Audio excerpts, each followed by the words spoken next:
Hello. This is Morel with Stories for Kids. I hope you're doing well. I'm fine. My birdie is here. My birdie's fine. Say hello, birdie. Hello, birdie. Okay, all right. So all is well.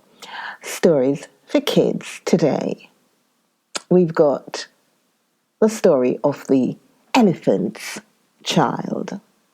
Let's begin. In the high and far off times, the elephant, oh best beloved, had no trunk. Well, he had only a blackish, bulgy nose, as big as a boot, and he could wriggle about from side to side, but he couldn't pick up things with it. But there was one elephant, a new elephant, an elephant's child, who was full of satiable curiosity. And that means that he asked ever so many questions. And he lived in Africa. And he filled all Africa with his satiable curiosities. He asked his tall aunt, the ostrich, why her tail feathers grew just so. And his tall aunt, the ostrich, spanked him with a hard claw. He asked his tall uncle, the giraffe, what made his skin spotty. And his tall uncle, the giraffe, spanked him with his hard hoof. And still he was full of satiable curiosity. He asked his broad aunt, the hippopotamus, why her eyes were red, and his broad aunt, the hippopotamus, spanked him with her broad hoof. And he asked his hairy uncle, the baboon, why melons tasted just so. And his hairy uncle, the baboon, spanked him with his hairy paw. And still he was full of satiable curiosity. Oh, he asked his questions about everything that he saw, or heard, or felt, or smelt, or touched. And all his uncles and his aunts spanked him. And still, yes, he was full of satiable curiosity. One fine morning, in the middle of the procession of the equinoxes, this satiable elephant's child asked a new fine question that he had never asked before. Well, he asked, what does the crocodile have for dinner? Then everybody said, hush, in a loud and dreadful tone. And they spanked him immediately and directly without stopping for a long time. By and by, when that was finished, he came upon Colo bird sitting in the middle of a wait-a-bit thorn bush. And he said, my father has spanked me, and my mother has spanked me. All my aunts and uncles have spanked me for my satiable curiosity, and still I want to know what the crocodile has for dinner. Then Colo bird said with a mournful cry, go to the banks of the great grey-green, greasy Limpopo River, all set about with fever trees, and find out. That very next morning, when there was nothing left of the equinoxes, because the procession had proceeded according to precedent, this satiable elephant's child took 100 pounds of bananas, the little short red kind, yeah, and 100 pounds of sugarcane, the long purple kind, and 17 melons, the greeny, crackly kind, and said to all his dear families, "Goodbye. I'm going to the great grey-green, greasy Limpopo River, all set about with fever trees, to find out what the crocodile has for dinner." And they all spanked him once more for luck, though he did ask them most politely to stop. Then he went away, a little warm, but not at all astonished, eating melons he was eating, and throwing the rind about, because he could not pick it up.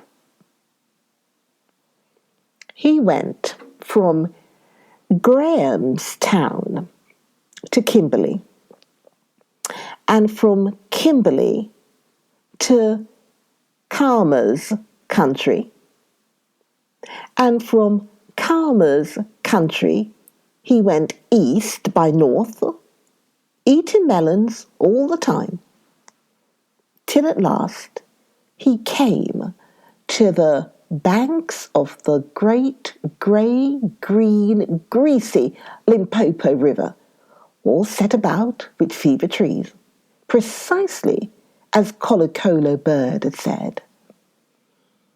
Now, you must know and understand, O best beloved, that till that very week and day and hour and minute, this satiable elephant's child had never seen a crocodile, and did not know what one was like. It was all his satiable curiosity. The first thing that he found was a bi-coloured python rock snake curled round a rock. "Excuse me," said the elephant's child most politely, "but have you seen such a thing as a crocodile in these promiscuous parts?"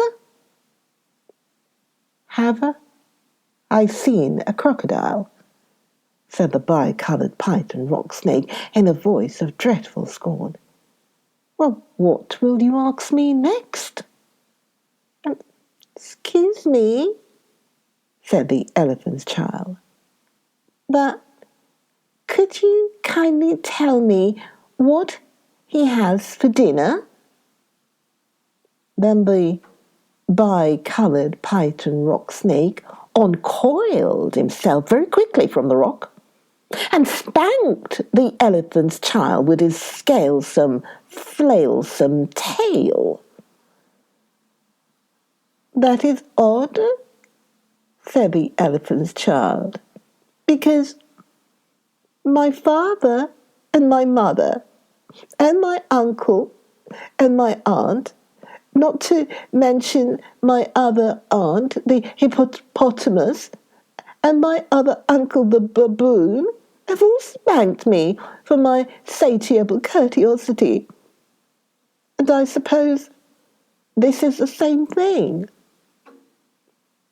So he said goodbye very politely to the bi-coloured python rock snake, and helped to coil him up on the rock again, and went on, a little warm, but not at all astonished, eating melons, and throwing the rind about, because he could not pick it up, till he trod on what he thought was a log of wood at the very edge of the great grey-green, greasy Limpopo river, all set about with fever trees.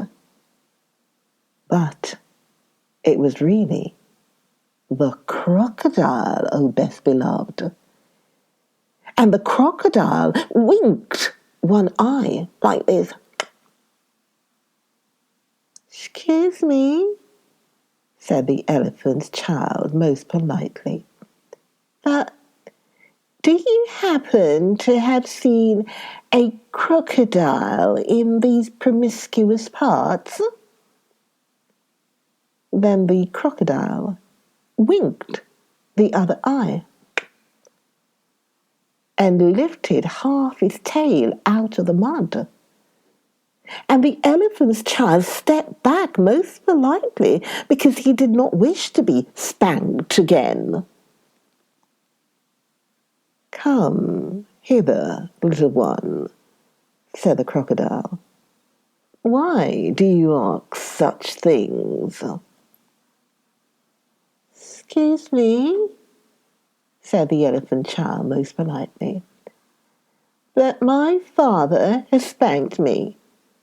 My mother has spanked me, not to mention my tall aunt the ostrich, and my tall uncle the giraffe, who can kick ever so hard, as well as my broad aunt the hippopotamus, and my hairy uncle the baboon, and including the bi-coloured python rock snake with the scalesome, flailsome tail just up the bank, who spanks harder than any of them. And so, if it's quite all the same to you, I don't want to be spanked any more." "Come hither, little one," said the crocodile, "for I am the crocodile." And he wept crocodile tears to show it was true. Then the elephant's child grew all breathless and panted, and kneeled down on the bank and said, "You are the very person I have been looking for all these long days. Will you please tell me what you have for dinner?" "Come hither, little one," said the crocodile, "and I'll whisper." Then the elephant's child put his head down close to the crocodile's musky, tusky mouth, and the crocodile caught him by his little nose, which up to that week, or that day, hour, and minute had been no bigger than a boot, though much more useful. "I think," said the crocodile, and he said it between his teeth like this, "I think today I will begin with elephant's child." At this, oh best beloved, the elephant's child was much annoyed, and he said, speaking through his nose like this, "Let go! You're hurting me." Then the bi-coloured python rock snake scuffled down from the bank and said, "My young friend, if you do not now immediately and instantly pull as hard as ever you can, it is my opinion that your acquaintance in the large pattern leather ulster," oh, and by this he meant the crocodile, "will jerk you into yonder limpid stream before you can say Jack Robinson." Oh, this is the way bi-coloured python rock snakes always talk. Then the elephant's child sat back on his little haunches and pulled and pulled and pulled, and his nose began to stretch. And the crocodile floundered into the water, making it all creamy with great sweeps of his tail. And he pulled and pulled and pulled. And the elephant's child nose kept on stretching. And the elephant's child spread all his little four legs and pulled and pulled and pulled. And his nose kept on stretching. And the crocodile thrashed his tail like an oar, and he pulled and pulled and pulled. And at each pull, the elephant's child's nose grew longer and longer, and it hurt him just so. Then the elephant's child felt his legs slipping, and he said through his nose, which was now nearly 5 feet long, "This is too much for me." Then the bicoloured python rock snake came down from the bank and knotted himself in a double clove hitch round the elephant's child's hind legs and said, "Rash and inexperienced traveller, we will now seriously devote ourselves to a little high tension, because if we do not, it is my impression that yonder self-propelling man of war with the armour-plated upper deck," and by this, O best beloved, he meant the crocodile, "will permanently vitiate your future career."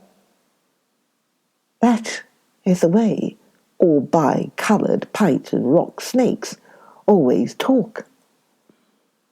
So he pulled, and the elephant's child pulled, and the crocodile pulled, but the elephant's child and the bicoloured python rock snake pulled hardest.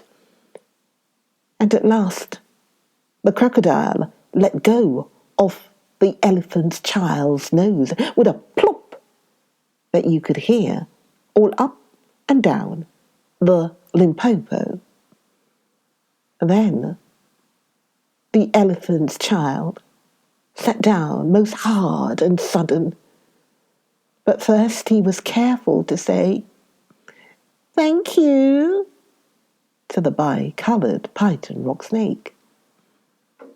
And next he was kind to his poor pulled nose and wrapped it all up in cool banana leaves and hung it in the great grey-green, greasy Limpopo to cool.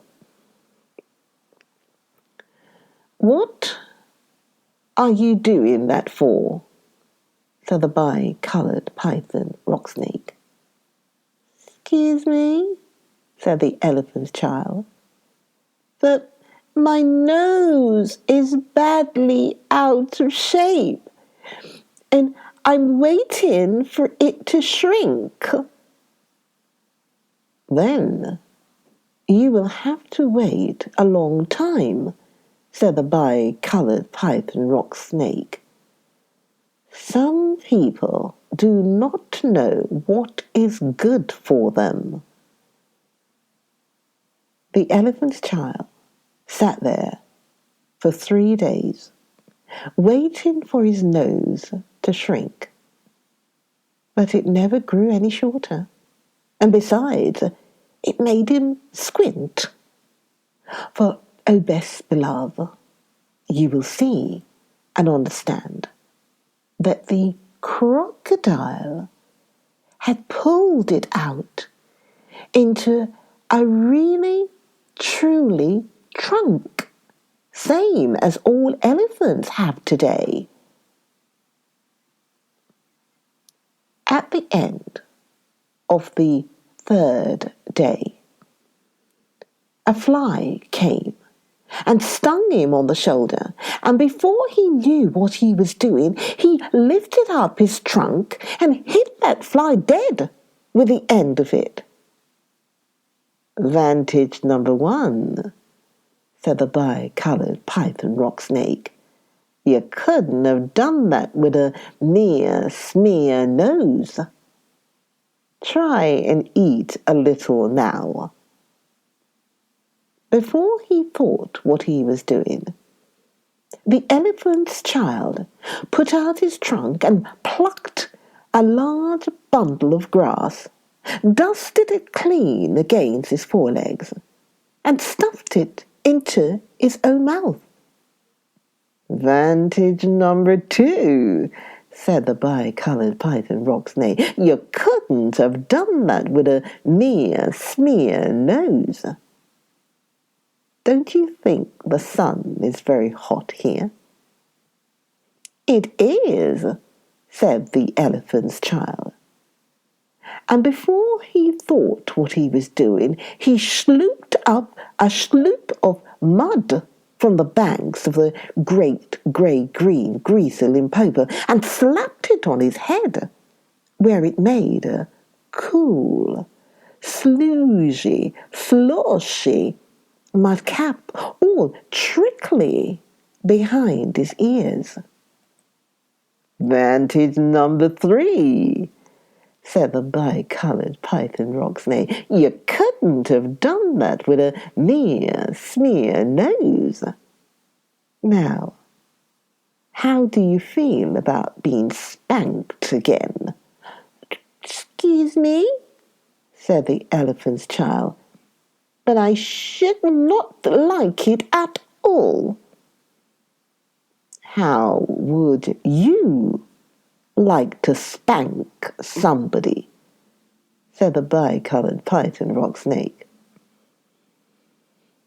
"I should like it very much indeed," said the elephant's child. "Well," said the bi-coloured python rock snake, "you will find that new nose of yours very useful to spank people with." "Thank you," said the elephant's child. "I'll remember that. And now I think I'll go home to all my dear families and try." So the elephant's child went home across Africa, frisking and whisking his trunk. When he wanted fruit to eat, he pulled fruit down from a tree instead of waiting for it to fall as he used to do. When he wanted grass, he plucked grass up from the ground instead of going on his knees as he used to do. When the flies bit him, he broke off the branch of a tree and used it as a fly whisk. And he made himself a new, cool, slushy, squishy mudcap whenever the sun was hot. When he felt lonely, walking through Africa, he sang to himself down his trunk, and the noise was louder than several brass bands. He went especially out of his way to find a broad hippopotamus. She was no relation of his, by the way. And he spanked her very hard to make sure that the bi-coloured python rock snake had spoken the truth about his new trunk. The rest of the time, he picked up the melon rinds that he had dropped on his way to the Limpopo, for he was a tidy pachyderm. One dark evening, he came back to all his dear families, and he coiled up his trunk and said, "How do you do? They were very glad to see him and immediately said, "Come here and be spanked for your satiable courteosity." "Poosh," said the elephant's child.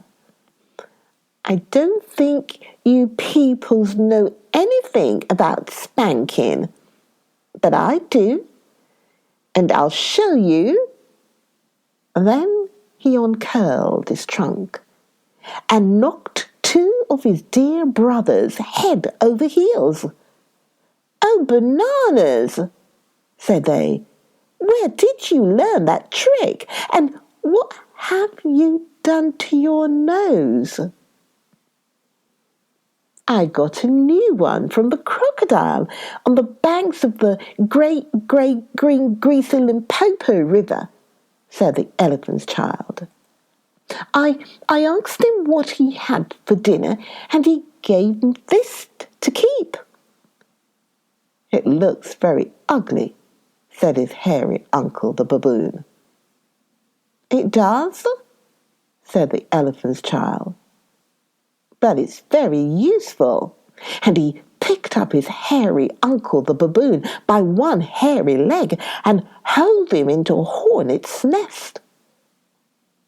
Then that bad elephant's child spanked all his dear families for a long time, till they were very warm and greatly astonished. He pulled out his tall ostrich aunt's tail feathers, and he caught his tall uncle, the giraffe, by the hind leg and dragged him through a thorn bush, and he shouted at his broad aunt, the hippopotamus, and blew bubbles into her ear when she was sleeping in the water after meals. But he never let anyone touch Collar Cocoa Bird. At last, things grew so exciting that his dear families went off, one by one, in a hurry, to the banks of the great, grey, green, greasy Limpopo River, all set about with fever trees, to borrow new noses from the crocodile. When they came back, nobody spanked anybody anymore, and ever since that day, oh my best beloved, all the elephants you will ever see, besides all those that you won't, have trunks precisely like the trunk of the satiable elephant's child. I keep 6 honest servant men. They taught me all I knew. Their names are what and where and when and how and why and who. I send them over land and sea. I send them east and west. But after they have worked for me, I give them all a rest. I let them rest from 9 till 5, for I'm busy then, as well as breakfast, lunch and tea, for they are hungry men. But different folk have different views. I know a person small. She keeps 10 million serving men who get no rest at all. She sends them abroad on her own affairs from the second she opens her eyes. 1 million hows, 2 million wares, and 7 million wise. I hope you enjoy the story about the elephant's child, satiable courteosity. Join me, Morel, for the next video, Stories for Kids. Join me, Morel, for the next video, Stories for Kids. Join me for the next video. Look forward to seeing you then. And Birdie wants to say bye-bye as well. Birdie wants to say bye-bye. Bye-bye. Okay, join me for the next video, Stories for Kids. Join me for the next video. I'll see you then.